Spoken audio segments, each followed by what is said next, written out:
Hallo Freunde! Im Herzen der USA nahm ein normaler Tag eine unerwartete Wendung für einen Einwohner der Stadt.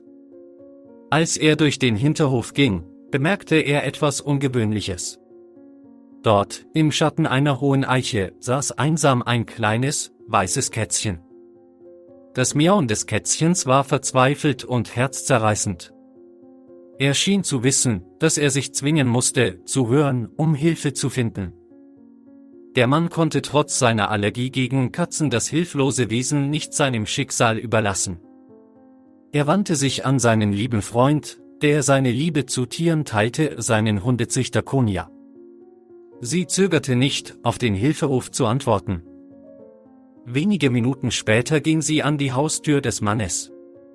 Das verängstigte und zitternde Kätzchen des Pferdes wurde vorsichtig abgeholt und in eine kleine Transporttasche gelegt. Ihre nächste Station war die Tierarztpraxis.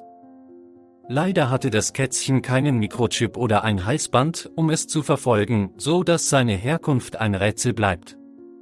Aber Konya war entschlossen, eine liebevolle Familie für das Kind zu finden. Während sie nach dem perfekten Zuhause für einen dauerhaften Aufenthalt suchte, beschloss Konya, das Kätzchen zur Erziehung mitzunehmen. Es gab einen kleinen, freundlichen Hund namens Edward in ihrem Haus. Als Konya sie vorsichtig vorstellte, konnte sie sich keine Sorgen machen, wie Edward auf den Neuzugang reagieren würde. Es ist jedoch etwas Außergewöhnliches passiert. Seit dem ersten Treffen bildeten das Kätzchen, das das Pferd als am Stiel nannte, und Edward eine untrennbare Verbindung. Ihre Verbindung war augenblicklich und tiefgründig. Sie spielten, umarmten und schliefen sogar zusammen, wie lange verlorene Brüder, die nach einem Leben voller Trennung wieder vereint waren. Als Konya die berührende Beziehung beobachtete, die sich zwischen dem unzertrennlichen Duo entwickelte, konnte sie die Emotionen nicht zurückhalten. Sie sind wie zwei Brüder, die sich nach einer langen Trennung getroffen haben, sagte sie mit einem tränenreichen Lächeln. Die Tage wurden zu Wochen, und Ken wurde offensichtlich, dass sie sich nicht von einem Eis am Stiel trennen konnte.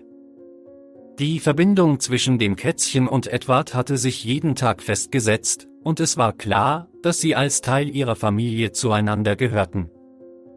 Konya und ihre Familie haben die schicksalhafte Entscheidung getroffen, das Eis am Stiel als ständiges Mitglied ihrer Familie zu verlassen.